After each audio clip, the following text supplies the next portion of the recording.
दोस्तों, एक बहुत बड़ी खबर है पाकिस्तान से और आज हम कैप्सूल में उसी को डिस्कस करेंगे। ये खबर सिर्फ पाकिस्तान की नहीं है, मिडल ईस्ट की खबर है, जिसको हम लोग वेस्ट एशिया बोलते हैं, अमेरिका की खबर है और ऐसी मुख्तलिफ खबरें हैं जो जाके पाकिस्तान में टर्मिनेट होती हैं। आपको ये पता है कि 27th अमेंडमेंट के बाद Asim Munir has become the most powerful man in Pakistan. आप सवाल नहीं पूछ सकते, आप उनके ऊपर केस नहीं कर सकते, उनसे कोई भी किसी भी प्रकार की आप जिसको कहते हैं ना कि किसी चीज का जस्टिफिकेशन आप नहीं मांग सकते।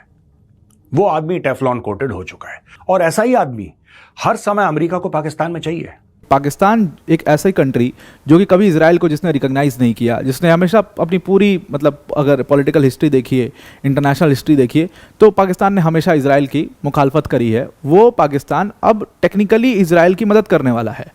तो पाकिस्तान की रिपोर्ट्स ऐसी आ रही हैं कि पाकिस्तान की 20,000 पाकिस्तानी ट्रूप्स जो है वो अब गाज़ा के अंदर होगी, जो कि इंटरनेशनल स्टेबलाइजेशन फोर्स, जो कि 20 पॉइंट पीस प्लान था ट्रंप का, उसके तहत इंटरनेशनल स्टेबलाइजेशन फोर्स वहाँ पर लगाई जानी है, जिसमें मोस्टली मुस्लिम ट्रूप्स होंगे। उसका हिस्सा पाकिस्तानी भी बनेंगे, उसका हिस्सा पाकिस्तानी ट्रूप्स को भी बनाया जाएगा। और ये पूरी एक डील हुई है CIA, मोसाद और आसिम मुनीर के बीच में कि बार बार अमेरिका जो है वो विजिट कर रहे हैं पाकिस्तान के field marshal general Asim Munir.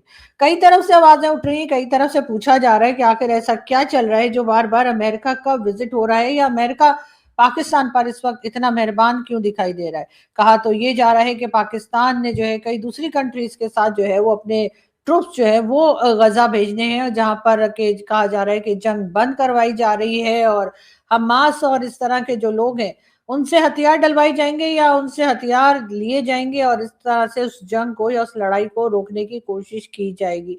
Pakistan वैसे तो हर तरफ से कहा जाता है कि जी फलस्तीन का साथ देने में है और अपने ट्रुप्स भेजने के लिए वैसे तो तैयार है। जाहिर है कि अमेरिका की तरफ से पाकिस्तान को ना सिर्फ ये कि पैसा मिलेगा, बल्कि उसके अलावा जो वाहवाही इस वक्त हो रही है ऑपरेशन सिंदूर के बाद डोनाल्ड ट्रंप की तरफ से, जाहिर है कि उसमें कहीं ना कहीं कोई ऐसी चीज या कोई ऐसी उनकी अपनी तरफ से, यानी कि अमेरिकन प्रेसिडेंट की तरफ से कोई ऐसी बात है जो वो चाहते हैं कि पाकिस्तान करे।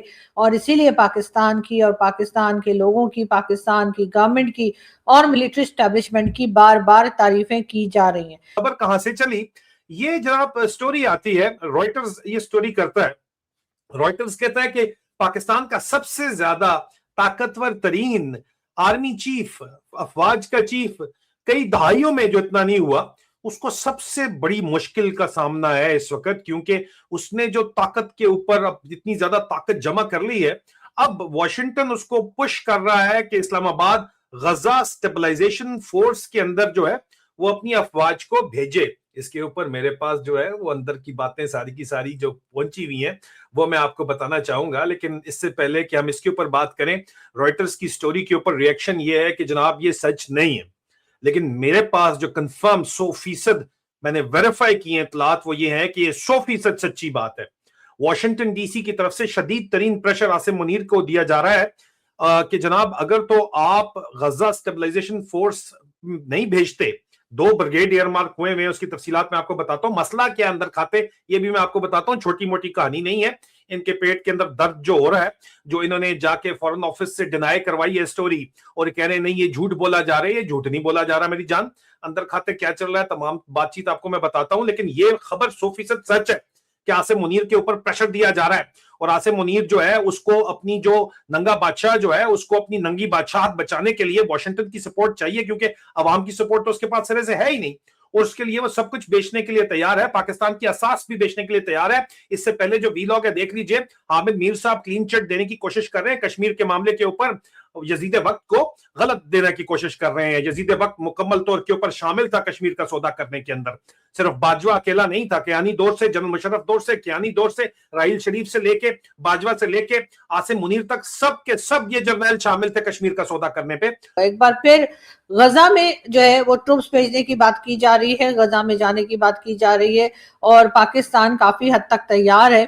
सिर्फ कह लीजिए टर्म्स एंड कंडीशंस जो है शायद वो तय होनी रह गई हैं, वरना पाकिस्तान पूरी तरह से अपने ट्रूप्स को वहां भेजने के लिए तैयार है। उसी के साथ साथ डोनाल्ड ट्रंप जो है हो सकता है कि वो उस तरफ भी बात करें, जो कि MBS पहले भी कह चुके हैं कि इजराइल के साथ अपने टर्म्स को जो है वो एक तरह से पाकिस्तान जो है वो भी सही करे। और ये जो पाकिस्तान के पासपोर्ट पर लिखा हुआ है कि जी आप इजराइल नहीं जा सकते, शायद वो अब ये लिखावट या ये तहरीर जो है वो पाकिस्तान को हटानी हो। लेकिन खैर ये तो एक अलग बात है और मुझे तो इसमें कोई बुरी बात नहीं लगती कि इजराइल के साथ अब अपने टर्म्स को ठीक कर लें। लेकिन क्या एक तरफ पाकिस्तान जो नारे लगाता रहा कि हम गजा के लोगों के साथ खड़े हैं और नेतन्याहू उनके ऊपर बड़ा जुल्म कर रहे हैं और इस किस्म की कई स्टेटमेंट्स जो आती रही हैं, अब क्या वो अमेरिकन प्रेसिडेंट के दबाव में आकर या कह लीजिए अपनी जो भी कीमत लगाता है पाकिस्तान हमेशा, क्या उसी तरह कोई कीमत लगाकर एक बार फिर अमेरिका की वॉर में पड़ेगा, एक बार फिर अमेरिका के कहे से चलेगा? वैसे तो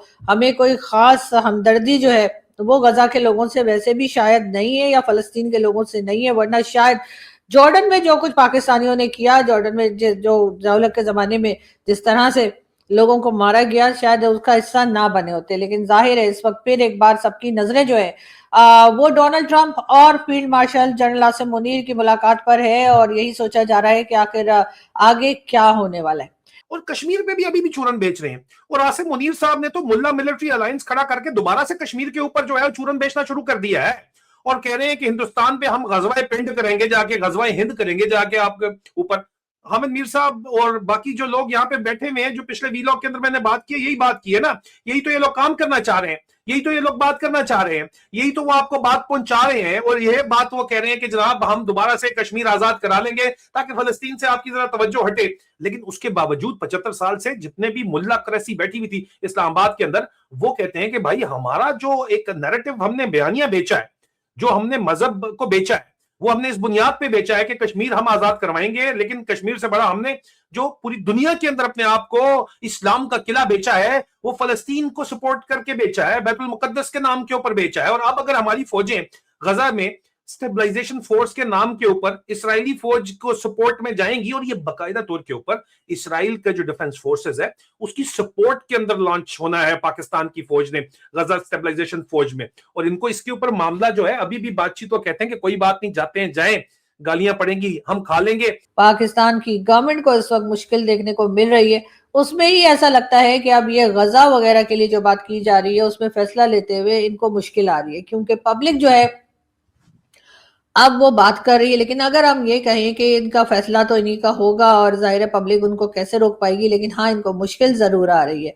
लेकिन अमेरिका के आगे भी ये घुटने टेक चुके हैं और अमेरिका के आगे हमेशा से ही कटोरा लेकर खड़े रहे हैं और अमेरिका को ये ना करने की पोजीशन में नहीं है। अमेरिका को ये थोड़ा सा डिले अमेरिका के काम को कर सकते हैं कि आज के बजाय 10 दिन बाद करें, लेकिन बहरहाल करना तो इनको है। और इसीलिए मुझे लगता है कहीं ना कहीं इन्होंने जो नए रूल्स बनाए हैं, जो ये 27 अमेंडमेंट लेकर आए हैं, वो भी इसीलिए ताकि अगर कभी इनकी हुकूमत चली जाए या इनका तख्त जो है वो छिन जाए, ऐसी सूरत में इनको कहीं ना कहीं ये डर ना हो कि अब ये अरेस्ट हो जाएंगे या ये इनके साथ वही होगा जो ये इस वक्त इमरान खान के साथ कर रहे हैं। ट्रंप ने 50% टैरिफ ब्राजील पे क्यों डाले? अकॉर्डिंग टू ट्रंप ने बोला कि जो पुराना प्रेसिडेंट था ना बोल्सोनारो ब्राजील का, उसको गलत तरीके से जेल में डाला है। इसीलिए मैं फ्रीडम के बारे में बात करता हूं, मैं स्वतंत्रता में आजादी के बारे में बात करता हूं, इसलिए बोल्सोनारो को जेल से निकालो वरना मैं 50% टैरिफ तुम्हारे ऊपर लगाऊंगा। और लगा भी दिया ब्राजील के ऊपर, राइट? क्योंकि उसको उस वक्त अपना उल्लू सीधा करना था। उसी वक्त एक इलेक्टेड प्राइम मिनिस्टर पाकिस्तान का इमरान खान जेल में है। आपने मुंह से सुना डोनाल्ड ट्रंप के कि ये गलत हो गया है? एक बार सुना आपने कि यार ये गलत हो गया है? अगर वो समझता है बोल्सोनारो के साथ गलत हुआ है ब्राजील में, तो यार गलत तो फिर आप देखो पाकिस्तान में भी हुआ है इमरान खान के साथ। आपने फेक केसेस में इमरान खान को जेल में डाल दिया, वेरी गुड, आप डाल सकते हैं, आपने डाल दिया। लेकिन इसके मुंह से फूटा कुछ? इसने कभी कुछ बोला? इसने कभी कुछ नहीं बोला, इसने कभी कुछ नहीं बोला, क्योंकि ये अपना उल्लू सीधा करवा रहा है। और वो उल्लू क्या है? वो कौन सा उल्लू सीधा करवा रहा है? ये इस्तेमाल करेगा पाकिस्तान को फिलिस्तीनियों की पीठ में खंजर डालना, ईरानियों की पीठ में खंजर डालना, अफगानों की पीठ में खंजर डालना। यह पाकिस्तान करता चला आया है, पाकिस्तानियों ने पहले भी करा था, राइट? हम कवर कर चुके हैं, पाकिस्तानी पहले भी फिलिस्तीनी मार चुके हैं हजारों की तादाद में, अभी दोबारा वही काम करने वाले हैं। They will be the people, they will be the army that will disarm the Hamas, and that is exactly what Donald Trump wants.